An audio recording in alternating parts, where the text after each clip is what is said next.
Guys, i-crush yami iboshiwe.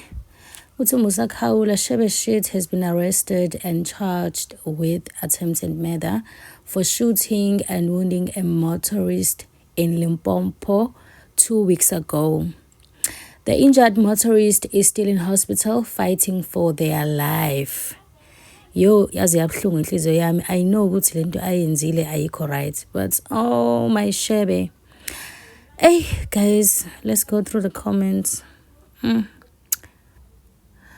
Trouble doesn't leave him alone, and inkosi yami uhlezi nje ezotrendela ukuthi usegwaze bani, useshaye bani, usenze lokhu. Just watch, he'll be out very soon and attend all those gigs. Nkosi yami singajabula nje mangasashesha aphume, abanye bethu singajabula. His fans will still defend him. Yeah. Guys, we don't know the backstory, so yeah. When is he going to stop his reckless behavior? Yeah, asazi-ke nami nje i-crush yami ngiyafisa engathi ingayiyeka le behavior yayo, because wow, it's too much. He's always in trouble. He has been asking for it ever since. And uhlezi etrendela izinto ezi-wrong. Manje, how is he going to go to his gigs? Yazi nje nkosi yami, and ave ebhukhwa. Uthi lona Shebeshit behaves like a black American, always getting arrested for firearms and violence. Eshiyane. And lo muntu wahlala ejele for a very long time. Uyayazi imithetho. And who will be performing on his behalf? Guys, look at this. Hayibo. Yazi isono lesi abamkhiphe at least asebenze nje njengoba ku November kubo December, maseke mhlambe bayambopha noma ngoJanuary inkosi yami. And futhi bathi ngoba uzodlanisa unyaka eyashebeshit lapha eLimpopo. Uthi lo year kunini ishaya abantu lentwana, and uyashayana kadlali. Uyashayana, but engikwazi ukuthi I don't think uyabasukela laba abashayayo. He will be out. Uskawara wena. Nothing is gonna stop Limpopo from vibing ka December. Yeah. I wish nami ngaphuma kube ukuthi nje bamnika uDecember and then bamthathe ngoJanuary, because yes, wenza into wrong.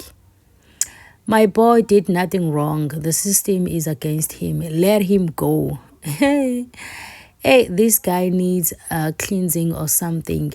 Hayi ngeke. Hey, Shebeshit naye ihlupha kakhulu. Hayi, it's too much. It's too much, my brother. You know the rules. You've been to jail. Why are you doing this? This guy gets away with a lot, yo. And his fans always defend him because uyathandwa. Utilo, that gig guide gonna gig itself. How? Because I'm sure khona sebekhokha ama-deposits already. Kuzoyenziwa njani, guys? Keep a distance from drugs as much as you can. Samkhuza lo mfo wangalalela. It was long overdue. Nayi mina ngisazi bawethu and ngikhathele bandla ukumdefend. Ngiyamthanda ngiyamthanda uShebeshit, guys. He's my crush. He's so cute. But izenzo zakhe, hayi kwamina zangithusa sometimes. Uthi lo, I hope he stays there for the rest of December. Ayi wena, how about damn time. Ninehliziyo ezimbi yazi nini. Bengamkhiphi. Hayibo. Siya amaphutha yenzeka, guys. Okay, nizothi iphutha awulenzi more than once. Okay, but we don't know the backstory. Maybe they provoked him. Anyway, Uti, he's becoming more reckless every day. I hope he finds the help that he needs. He's so out of order. He's so out of control. Atilo iphambene lentwana. Hey, ungasusho njalo because izinto azenzayo, guys. Ziyathusa sometimes, I'm not gonna lie. We cannot judge since we don't know the situation he was in. True, because even me too, if someone had put me under pressure, I was gonna pull the trigger. See, akekho nje umuntu ophile kahle ekhanda ongavela khipha isibhamu adubule umuntu. Something happened. Something happened. So until guys sizwe i-backstory anini yekani ukumjaja. Yekani nje ukumjaja until nizwe ukuthi what happened aze adubule.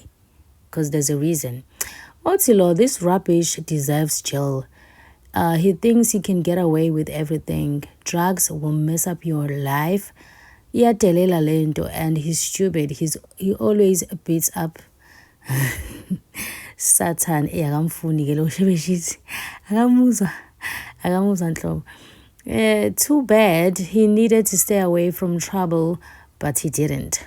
Anyway, home sweet home. He's not a stranger to the place. Yeah, he's not, because wahlala jail. I forgot how many years, but yeah, he's been to jail, guys. Those who don't know, wahlala nje isikhathi nje eside. Guys, I'm so sad.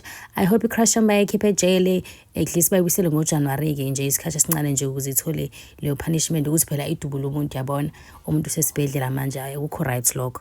But guys, anyway, guys, look at him.